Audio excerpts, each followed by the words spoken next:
Hari ini kita akan belajar tentang alat indera pendengaran atau telinga. Jadi hari ini tuh Ibu pengennya tuh kamu ceritanya, pura-puranya tuh kamu jadi dokter THT atau dokter telinga hidung tenggorokan. Jadi kita akan belajar nih tentang bagian-bagian telinga, terus bagaimana fungsinya dan bagaimana proses mendengar. Ya, oke? Oke, kita mulai dari bagian-bagian telinga dan fungsinya terlebih dahulu. Jadi, telinga itu sebetulnya dibagi menjadi 3 bagian. Yang pertama, telinga bagian luar, telinga bagian tengah, dan telinga bagian dalam. Kita mulai dari telinga bagian luar. Jadi, telinga bagian luar ini terdapat yang pertama itu adalah daun telinga. Nah, ini daun telinga ya. Jadi, daun telinga itu berfungsi untuk menangkap getaran bunyi.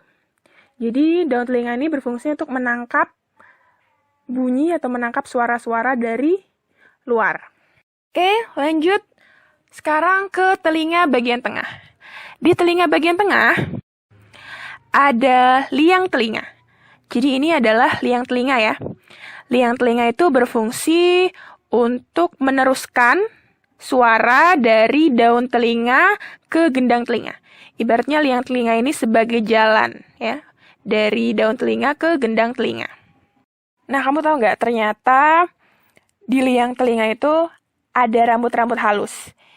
Nah, rambut-rambut halus ini fungsinya untuk menghalangi debu dan air yang masuk ke telinga. Jadi, debu dan air itu nggak akan mudah masuk ke telinga karena dilindungi oleh rambut halus tadi. Gitu ya. Selanjutnya, masih telinga bagian tengah, ada gendang telinga. Kenapa sih namanya gendang telinga? Soalnya bentuknya itu kayak gendang gitu ya. Nah, apa sih Bu fungsinya? Jadi fungsinya itu dia menerima getaran bunyi atau menerima suara dari daun telinga, liang telinga, dan kemudian suara tersebut diteruskan ke tulang-tulang pendengaran. Nah, selanjutnya ada tulang-tulang pendengaran.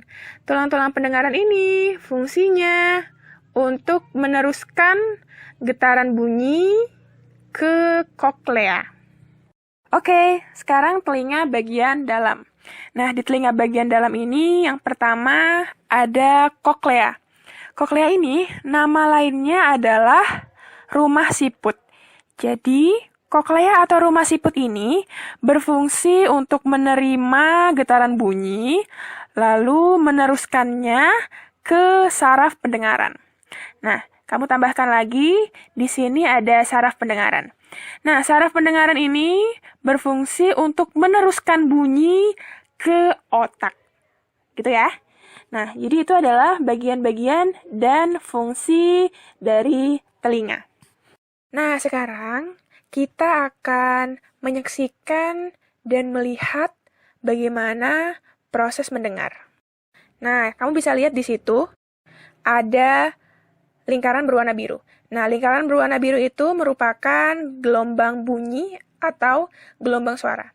Jadi, yang pertama, gelombang bunyi ditangkap oleh daun telinga. Setelah itu, gelombang bunyi tersebut merambat atau masuk ke liang telinga.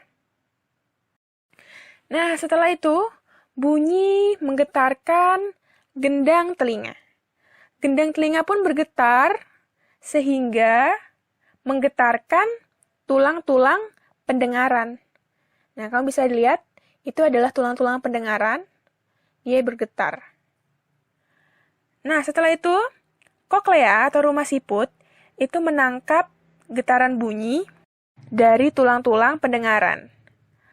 Nah, kemudian saraf pendengaran akan mengirimkan bunyi ke otak, sehingga di dalam otak itu akan diproses bunyi yang didengar. Jadi, misalnya, oh ternyata itu adalah bunyi burung. Oh ternyata itu adalah bunyi fluid misalnya. Nah, itu semua diatur di dalam otak. Oke, sekarang kita bakal belajar bagaimana cara merawat telinga. Yang pertama, bersihkan telinga secara teratur. Nah, membersihkannya itu bagian luarnya saja, bagian daun telinganya saja. Jadi kamu bersihkan, bisa menggunakan air hangat atau sapu tangan. Ya.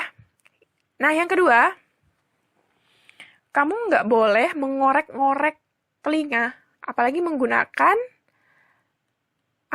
korek telinga ya. Karena kalau misalkan kamu pakai korek telinga itu, kotorannya itu malah bisa masuk ke dalam, sehingga dapat membuat gendang telinga itu robek. Nah, kalau gendang telinga udah robek, itu bahaya. Nah, kemudian jika memang kamu mendengar bunyi terlalu keras, maka segera tutup kedua lubang telinga agar gendang telinga nggak rusak. Oke, yang keempat, jika memang kamu memiliki masalah dalam telinga kamu, maka segeralah pergi ke dokter THT. Dalam kurung, dokter telinga, hidung, dan tenggorokan. Ya, jadi ke dokter THT ya kalau misalkan ada permasalahan di telinga.